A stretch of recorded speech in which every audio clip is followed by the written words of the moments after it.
Latimer City Expats Club is a non-profit social organisation and our speakers are volunteers. The club as such assumes no responsibility or liability for the professional reputation of or the quality of services provided by the speaker today. Okay, now I'm going to introduce the first speaker. His name is Curtis Arnold. He is not a nutritionist. He just said to me, he is not a nutritionist. He's a best-selling author. Oh gosh, this is all news to me. First time I've seen it. Well, there's Palm Beach there, individuals. Anyway, he's going to talk about healthcare. Okay. Yes? No. No, he's not going to talk about healthcare. Okay. He's I'm going to talk about nutrition. Nutrition. You're going to talk about nutrition, but he's not a nutritionist. Okay. I am not well, let a me hand you over to him I play one on TV. before I get kicked off stage.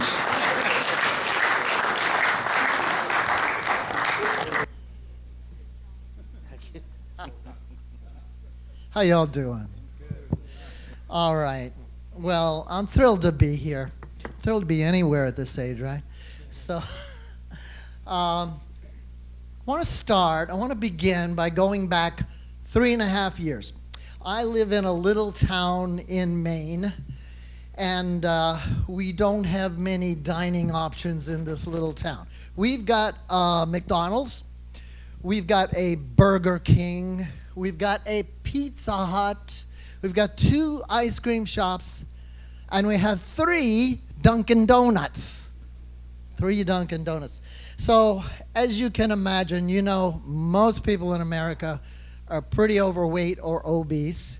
My town, I think, it takes the cake for that, probably because of those dining establishments. So, as far as me, 3.5 years ago, I was 72 years old. I was about 25 pounds overweight. Certainly not obese, but you know, the common beer belly that you get as you gain a pound or 2 every year, and it kind of creeps up on you. So I was also getting winded easily when I walk upstairs, and I noticed my golf clubs were getting heavier. Did you ever notice that when you're carrying your golf clubs or even groceries? So that's sarcopenia, of course. Since age 40 going on, you're losing like 1% to 2% of muscle mass and strength if you don't do something about it. So that's where I was at the time. My doctor said, well, you need to get more exercise, blah, blah, blah. So I did join a gym, and I started researching nutrition, diets, all that. And I went on a ketogenic diet. So both of them were very helpful. You know, I started losing a little weight gradually, getting in better shape.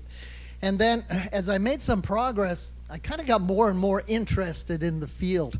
So I did a lot of research on health and longevity.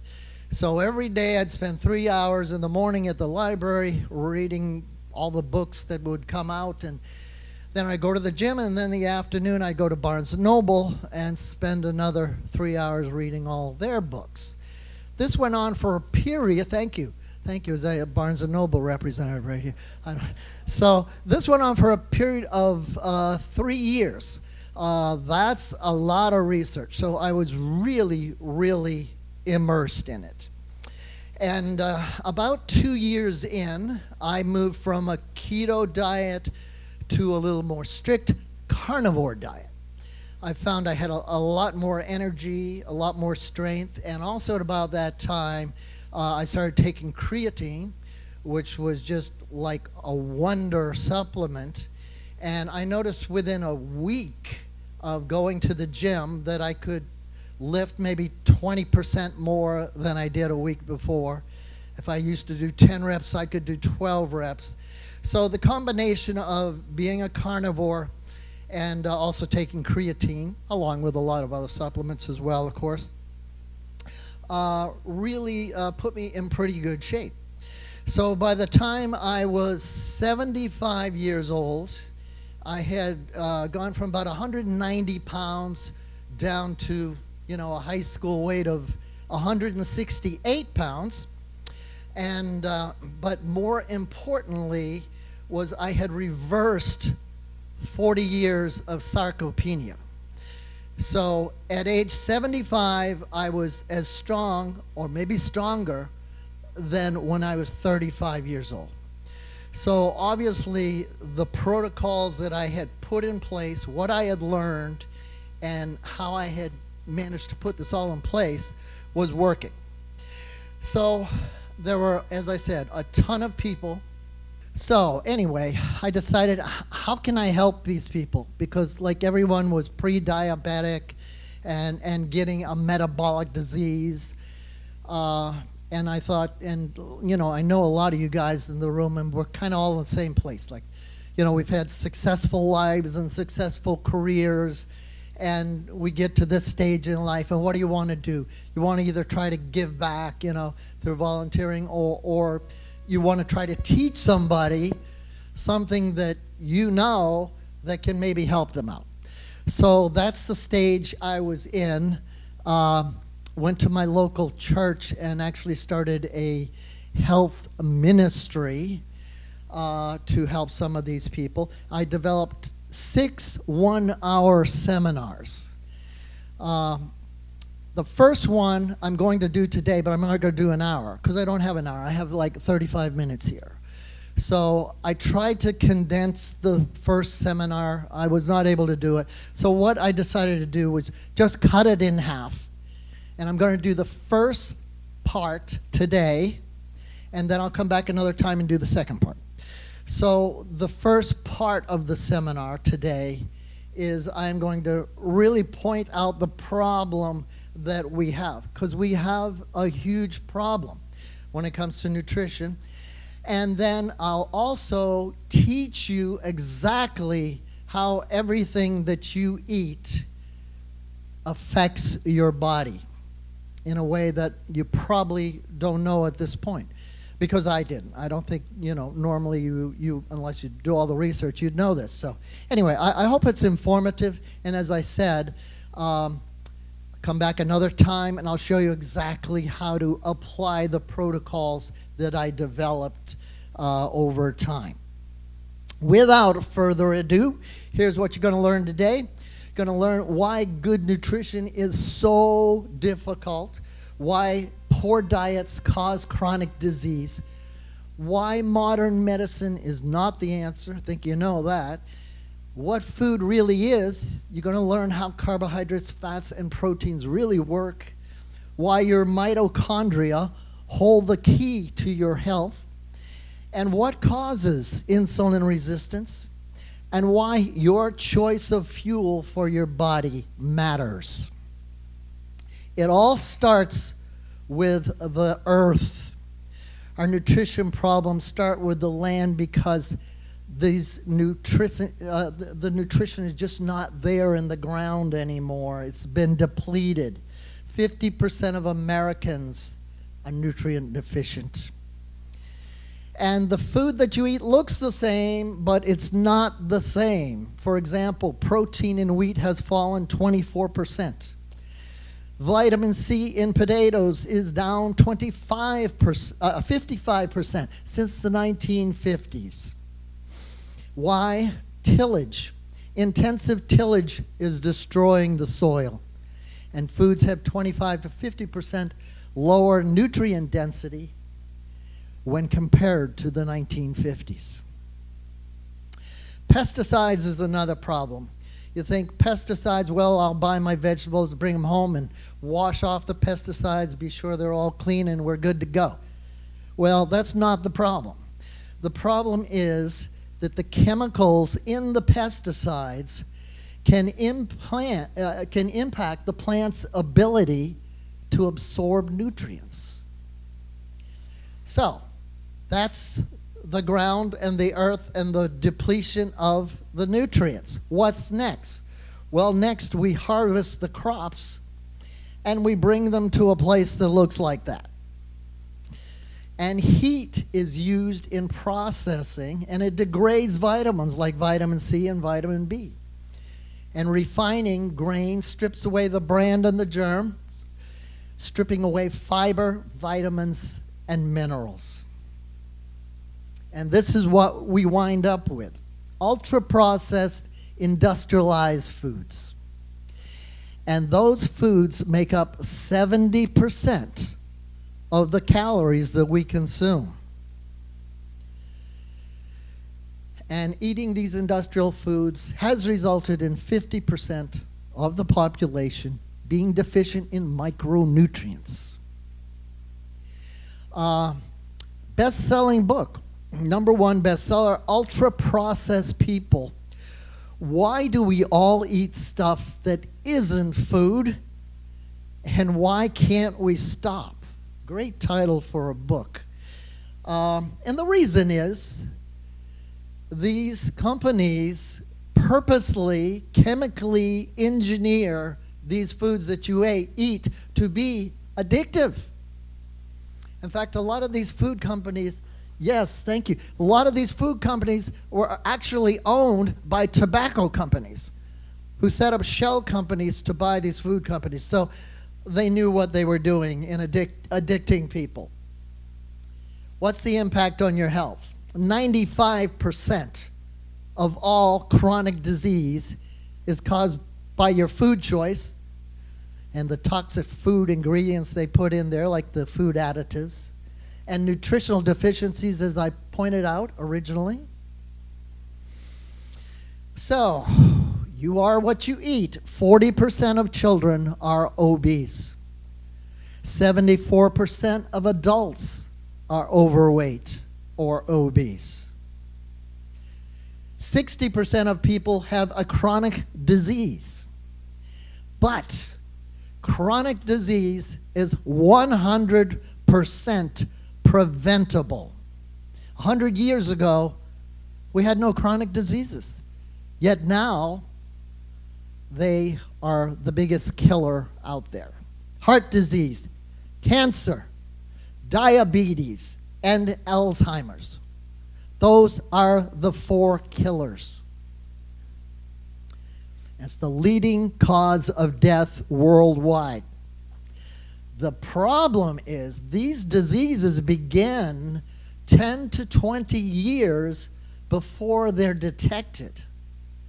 That is the problem right there.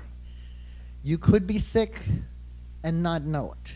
You could be 19 years into a chronic disease and 6 months later you have cancer or you have a cardiovascular problem, something like that. Medical establishment is not going to help you. It's not designed to help you. It's designed to treat acute diseases, and it's reactive. It's not preventative. This is outside the training of specialists. And as I said, by the time it's detected, it's just too late. So you have to take matters into your own hands if you want to be disease-free and have a great marginal decade. What in the field we call this the marginal decade. Everyone has a marginal decade. That's the last 10 years of your life. And you can either live it, disease-free and active and healthy, or you can have some serious problems and not be a very happy camper. So let's start, folks. Let's start at the very beginning and learn about nutrition. Most important thing is that nutrition was not one size fits all. Everyone has a different need when it comes to nutrition.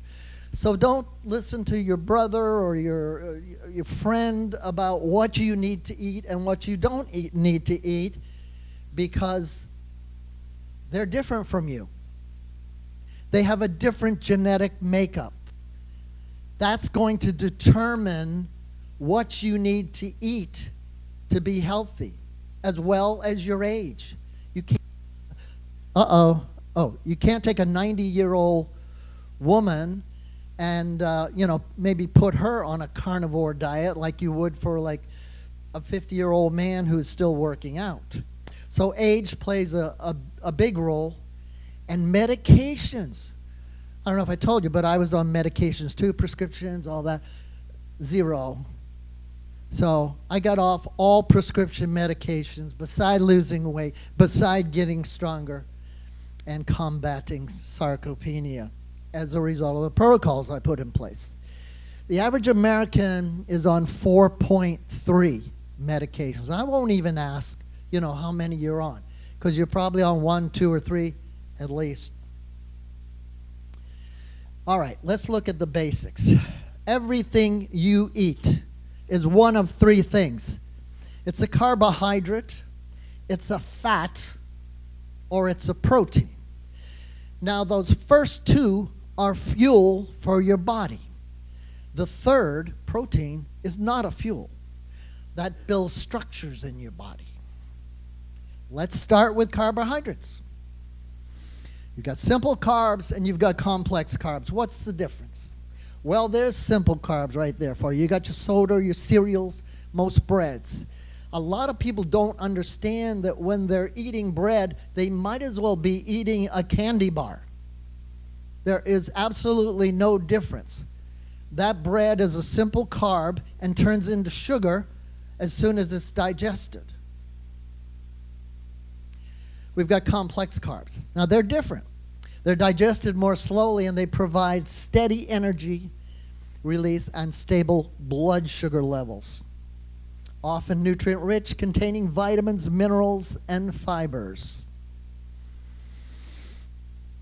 Simple carbs, of course, spike your insulin and your blood sugar. Digest it quickly, give you some quick energy, and then you crash. You know that. Overconsumption of simple carbs can lead to obesity and type 2 diabetes. Not surprising. Obesity and type 2 diabetes are strongly correlated. Now, I love to talk about this chart. I didn't make it. Got it off the internet. 74% of Americans are overweight or obese. That's 3 out of 4 people. And what I want you to look at here, I'll get out my fancy pointer here.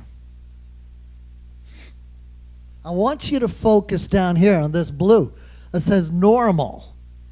Well, what they're saying in this chart, probably put out by the government, as long as you're not over 24.9 pounds overweight, you are considered normal. Have you ever been to the gym and picked up 2 10-pound dumbbells and tried walking around like that? That puts you at normal. Yeah, pretty interesting. They say you're not overweight until you're at least 25 pounds overweight. I don't understand that. I think you're overweight when you're overweight. And then, of course, obese up here, and morbid obesity if you're over 40 pounds overweight.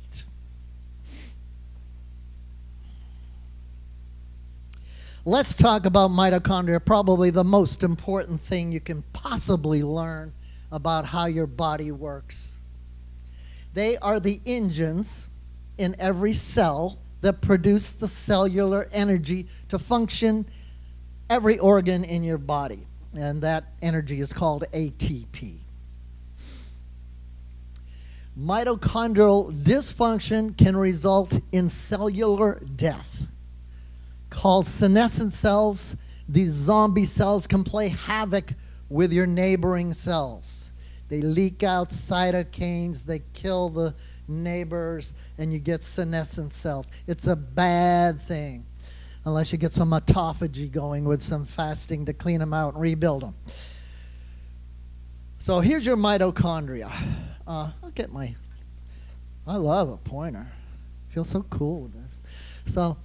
So there is a cell, as I'll point out, you got 32 trillion of these cells, and each one, if it's a muscle cell, which is 80% of your body, each one has about 100 mitochondria.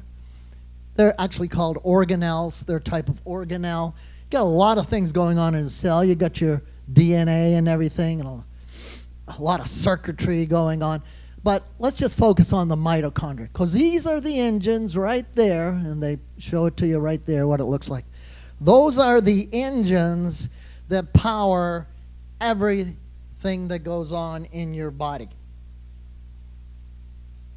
So let's review, because I don't want to lose anybody. Every disease begins at a cellular level. You have 32 trillion cells, and every cell contains hundreds of these mitochondria. Now, when your mitochondria are not supported by your diet, your nutrition, they die. That's called senescence, which leads to metabolic dysfunction, which then leads to metabolic disease. It's that simple once you understand the process. And every food that you eat either helps to support or to damage those mitochondria. All right, now I want to show you how fuel works, glucose and insulin. What's the connection here? I want you to pretend that this tanker is full of glucose. Glucose, again, you eat your carbohydrates, it turns into glucose. And then that glucose is a form of energy. It has to get into your cells. How does it get into your cells? You need a driver for the truck. The driver is Mr. Insulin, okay? His job is to bring that glucose to your cells to give you energy. So, the rise in glucose levels signals your pancreas, who is the dispatcher, to release insulin. He calls the fuel truck driver, we got a load of glucose. You bring it on down to the cells. The fuel truck driver then moves the glucose out of the bloodstream and into your cells where it can be used for energy. Now, this is one of the most important slides of the entire seminar. You see the blood vessel. Picture that driver driving down, picture that as a highway, and he is driving down with his load of glucose, and he stops at a muscle cell. This picture looks like a muscle, but a cell, is more round. And 80% of your body is muscle cells, so we'll use a muscle cell. And he goes up to the cell, which has a membrane around it, and the membrane has little gates. And when the truck driver gets there, he says, I got a load of glucose, can I dump it here? Well, yeah, sure. Well, open the gate. He dumps the glucose in. And he goes back and he gets some more. Maybe there are other truck drivers coming in too. Eventually, that cell says, when the truck driver gets there, he says, no, we are full up. We are just full up of glucose. We can't take any more. And he closes the gate. So, what does the truck driver do? He gets back onto the highway, the bloodstream, and he goes on down the highway until he finds a fat cell. And he could dump this in a fat cell. He could actually dump it in the liver. Have you ever heard of fatty liver disease? Well, 40% of Americans have fatty liver disease. 25% of children have fatty liver disease. Fatty liver disease did not even exist 25 years ago unless you were an alcoholic. If you weren't an alcoholic, you didn't have fatty disease. Fatty liver disease is something new. Anyway, back to this. So he gets to a fat cell, and he backs his truck up. We got glucose here. Can we dump it here? Fat cell says, sure. I like glucose. Bring it in. And the fat cell starts getting bigger and bigger, and it replicates because we need more. We need more fat cells. That's your fat cell. So do you see how when you eat a donut, it eventually turns into fat because you have insulin resistance? Make sense? Okay. Well, that's an important slide, so I hope you really get that, because that's key. Now, insulin resistance. It can manifest itself in any organ. So if it manifests itself in the liver, you get diabetes. If it manifests itself in the heart, it's cardiovascular disease. And if it manifests itself in the brain, you get Alzheimer's. So how do you know? Well, you can get an FPG, fasting plasma glucose test. That determines if you're pre-diabetic. Everybody gets that. It's $3 here in Thailand. You can also get a fasting insulin test, and that determines if you are insulin resistant. I was at my functional medicine doctor just a couple of days ago. I asked her if she does this test. She said, yes, we do this test. It's about $30. And so I said, hey, can you give my folks a break here? And she gave me 10 cards that I have, like with a 10% discount. She said, you can't use those for those tests because I have to pay for that, send them out, blah, blah, blah. But anyway, like first 10 people, if you're interested in, talking to my doctor, which you should have a functional medicine doctor, first of all, functional medicine doctor. So you can determine if you're insulin resistant. All right, we learned about carbs. We learned they're not good for you, especially simple carbs, right? Now let's learn about another fuel, and that is fat. People think eat fat makes you fat. No, it doesn't work that way. Fat does not make you fat.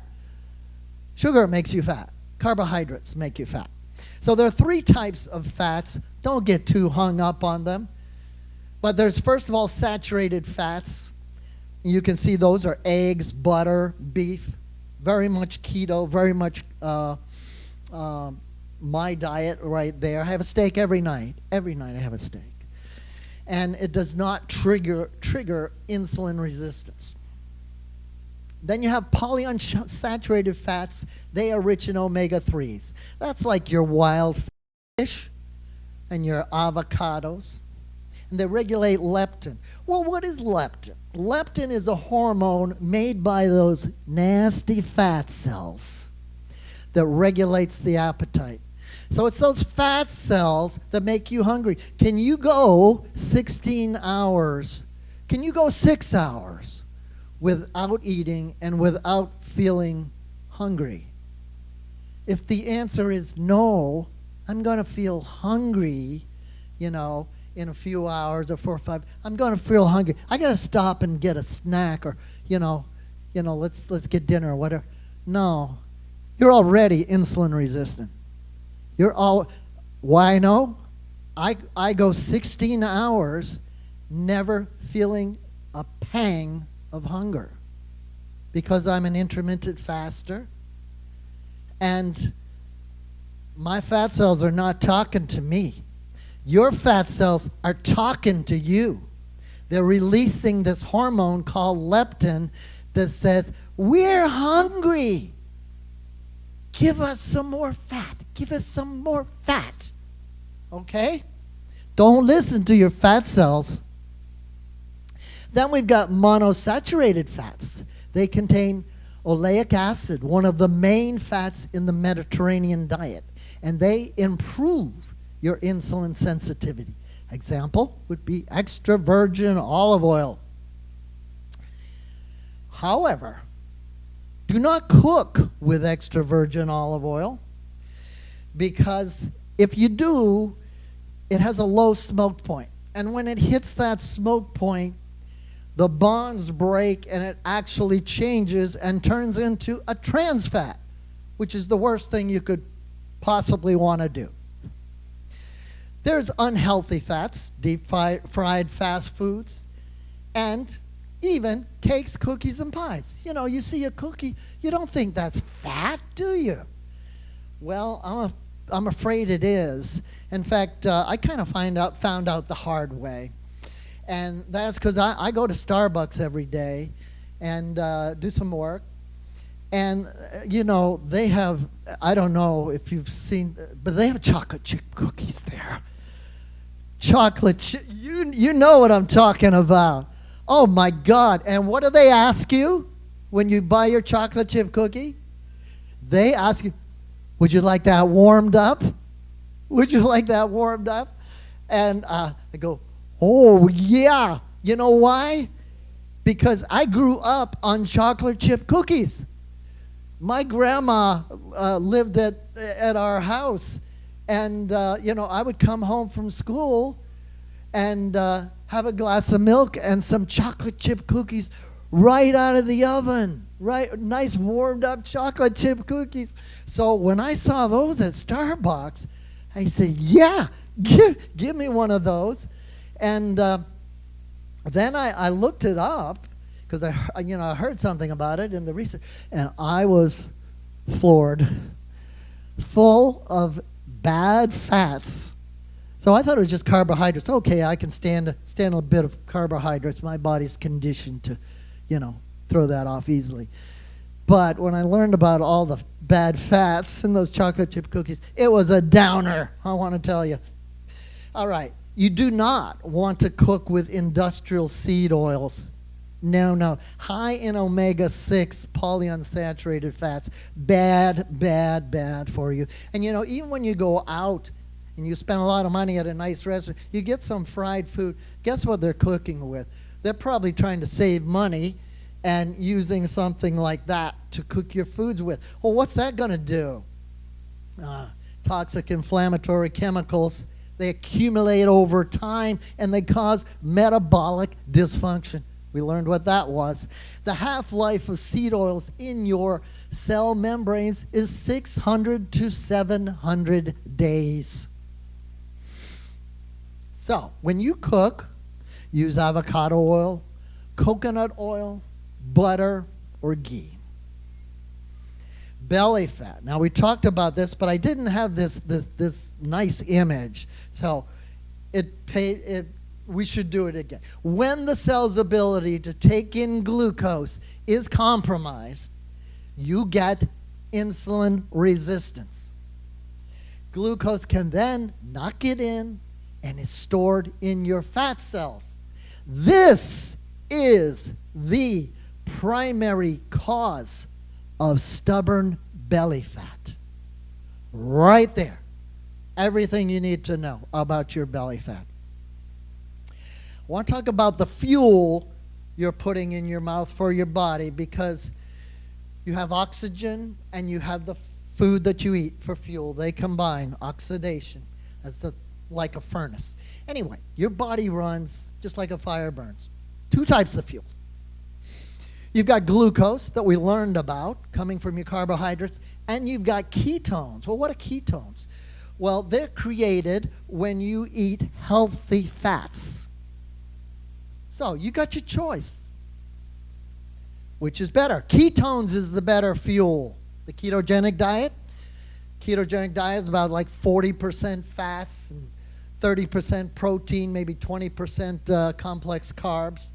Ketones is the better fuel because it results in more ATP being produced. That's energy. Let's compare. Ketones can cross the blood-brain barrier, delivering energy to the brain. Glucose cannot do that.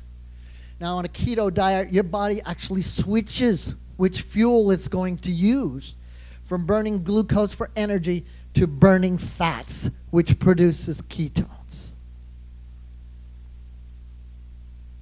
And as I said, produces, when you fill up your car, back in the day when you had a V8, what did you put in? Regular, or did you put in high test? So, fuel is being burned by the cells along with the oxygen that you breathe. That process is called oxidation, and it produces an energy known as ATP. So, we've learned about the fuel that you put in your body, right? You got two choices every time. You can have fats or you can have carbohydrates. If you have carbohydrates, be sure that they're complex carbohydrates. What about protein? What's that all about? Well, they're called the building blocks of life. They are essential for your overall health. And they look like this. A protein is a chain of amino acids. You have 9 essential amino acids. Now, if you just had a part of that chain, let's see if I'm getting good with this. Oh, let's say you just had a little piece of that. I'm just curious if there are any biohackers out there. I consider myself a biohacker. Take 15 to 20 supplements a day. Have been for a while. So if you had a piece of this, can anyone tell me what that would be? What would that be called? Anybody? A what? A what? Urine? Okay, wise guy. No, it would be called a peptide. In the field of biohacking, peptides are really big now. This is, burst on the scene because they're more targeted. But that's like way too advanced. Don't even worry about it. Just thought I'd throw that out there in case you hear the term peptide. Somebody's taking peptides. That's what it is. It's part of a protein. So, here's your animal-based protein sources. Grilled chicken breast, boiled eggs, baked salmon. If you want to do plants, tofu, lentils, quinoa. Which is better? Better bioavailability with the animal proteins. But, if you're trying to lose weight and you want to go for the plant proteins, they are lower in calories and they're higher in fiber. You can mix the two. Practical tips. This is important. Incorporate protein into every meal. So if you go out and have pasta, you got some bread with it. Well, maybe get some meatballs on there too, and you're getting the protein. So always combine the two. Never just have a carbohydrate meal. And also, choose high protein snacks. So look at your snacks that you normally have and say, maybe I could come up with something else that I could eat, like Greek yogurt. Like one of my snacks is Greek yogurt, cottage cheese, which has casein, and then maybe some blueberries on top. So let's review. Your nutrition must be individualized.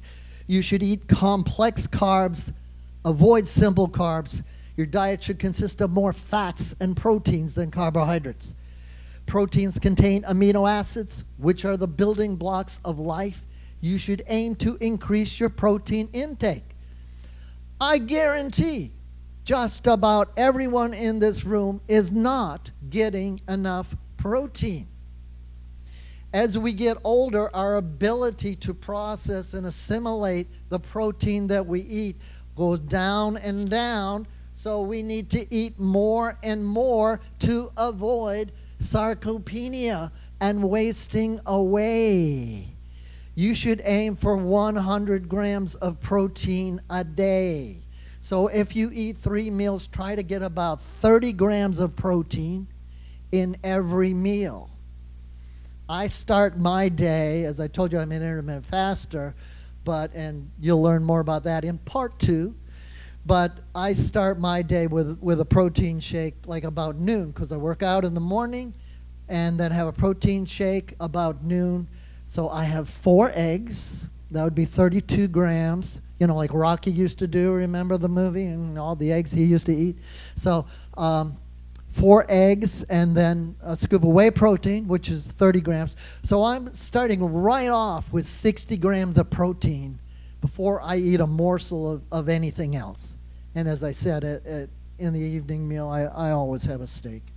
So you need more protein. And proteins contain amino acids, which are the building blocks of life. Yeah, I just said that. I'm sorry. Okay, so this is the end of part 1. And tell you in part 2 when I come back, you're going to learn about the popular diets and why they don't work. And they don't. Don't like, it's not going to work. Why your nutrition must be individualized. Intermittent fasting, I'll teach you about that. Morning and evening nutritional protocols. Why? Because it's not just the food that you eat, it's when you eat the food that you eat, whether you're eating it in the morning or the evening, and what order you're eating your foods in, and how casein can slow sarcopenia. For example, if you're working out like a day that I might be working out, I will have casein late at night. You can get casein with your cottage cheese and all that, or you can actually have casein powder. Now the reason is when you have your whey powder, that's going to last about 4 hours as far as your protein synthesis occurring. Most of your muscle and rebuilding, just about all, is done after you go to sleep at night. The first 3 to 4 hours, that's when your body is either eating itself, catabolism, or it's building itself, anabolism. So if you get casein later in night, it lasts 7 hours instead of 4 hours. Not as powerful as whey, but it gets you through the night.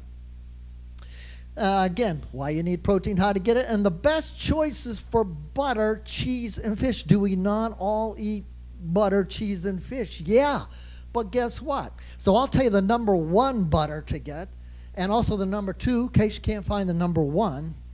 And cheese.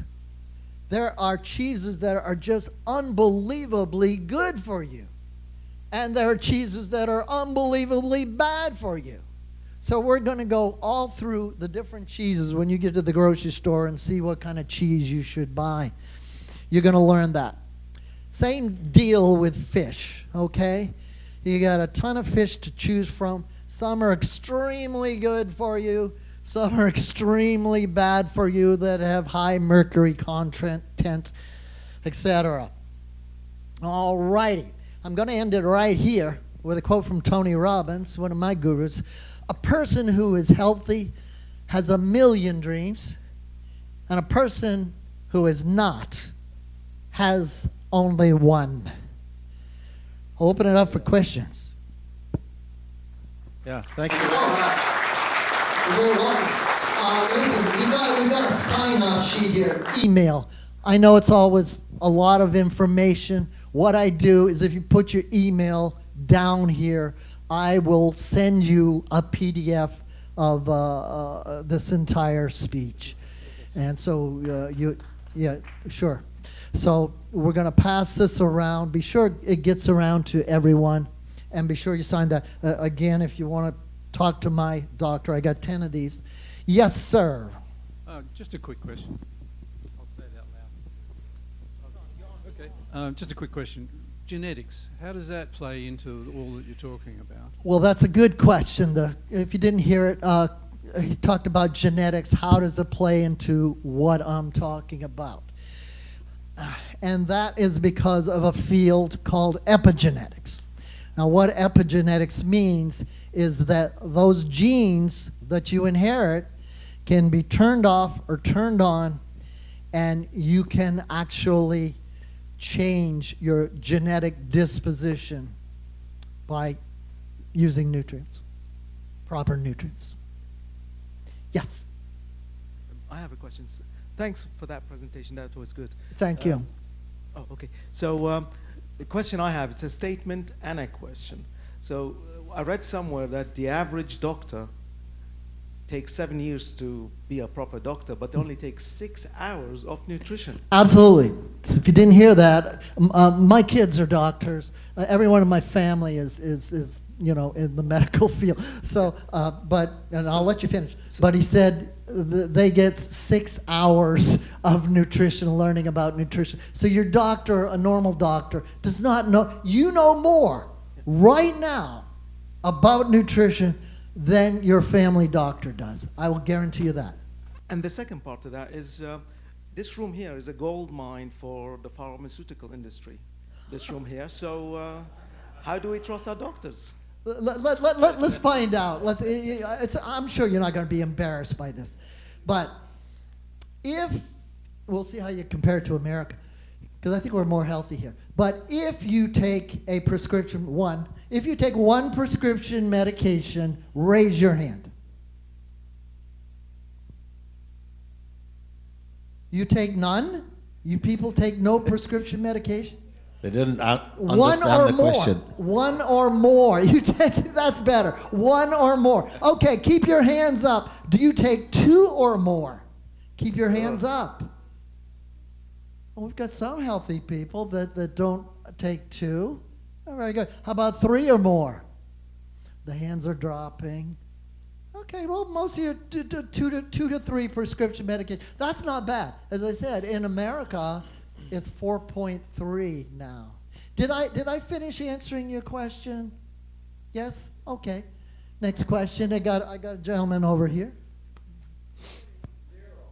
You take zero. Good for you, man. Good Yay. for you. Good for you. Yay. And zero over here. No, 20. 20. Yes, ma'am. Well, I don't know where the mic is going. I don't know if I'm right here. Thank you for your talk. You're very welcome. You told the food now is not bad, worse than 20, 30, or 50 years ago. Absolutely. This is for America and for Europe. I don't know. And Europe. and maybe for the McDonald's here and for the KFC and what they are called. What is with the Thai food?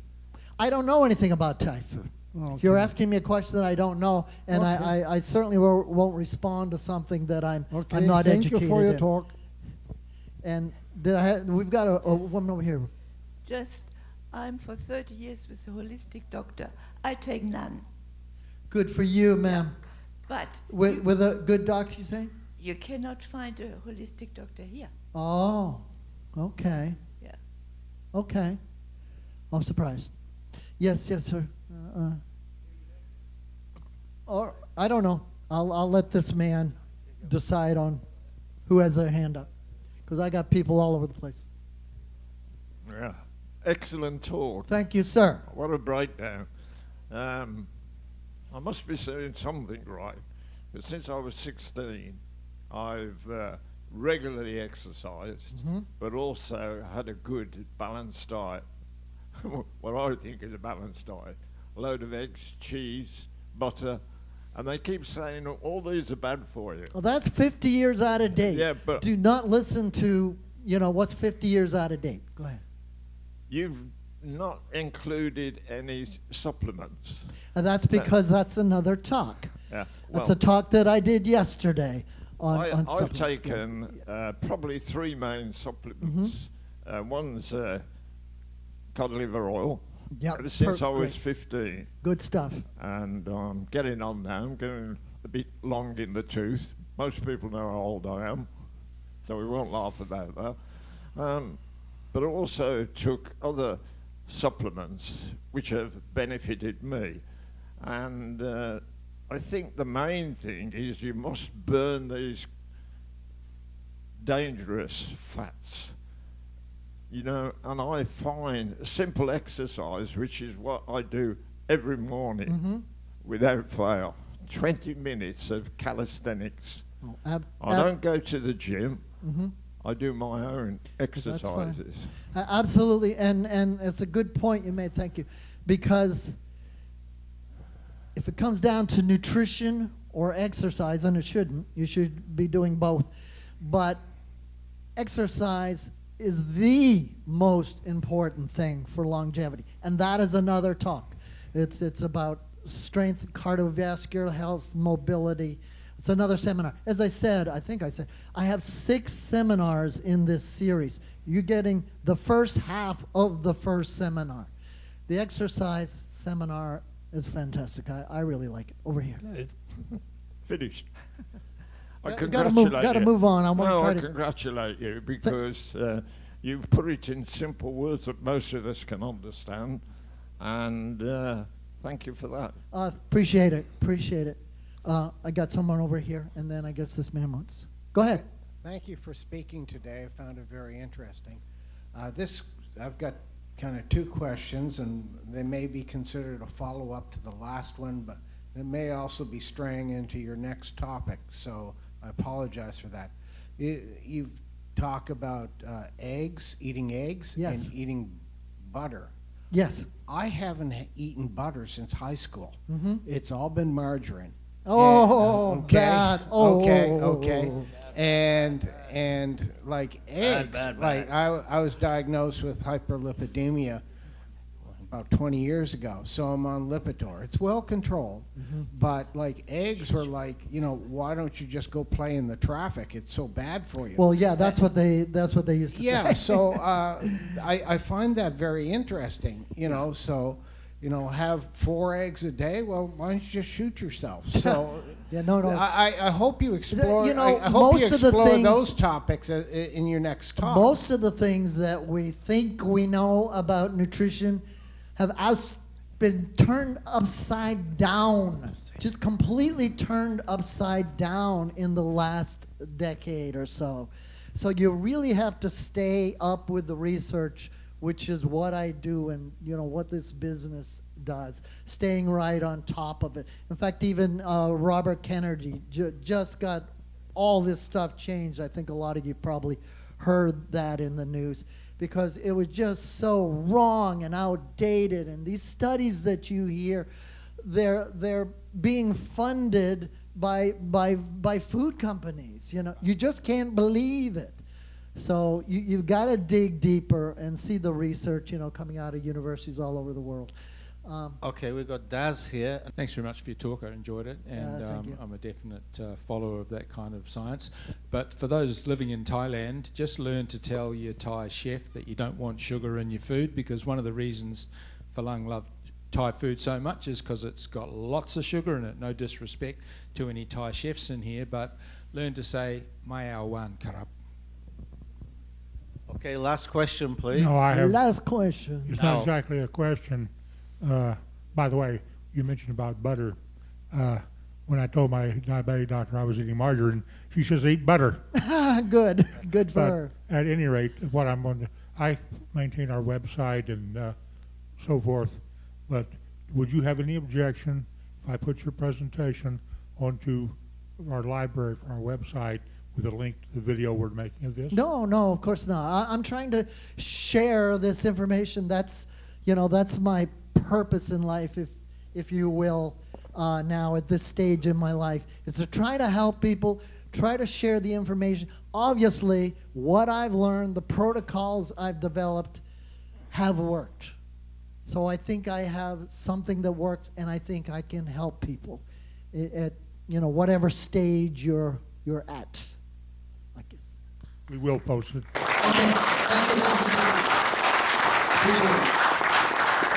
Okay, as I'm handing out, I'll just tell Curtis I have 2 problems. One is I have Alzheimer's. I won't remember this. And the second one, every night I get woken up at 2 o'clock in the morning, but it's not for nookie, it's for noodles. Go take me to the cafe. I need noodles. I'm hungry. That's your fat cells talking. Not me. That's the girlfriend. Okay. Anyway. All right. Oh, I got a Yeah. little We can thing take here. present you with this placard.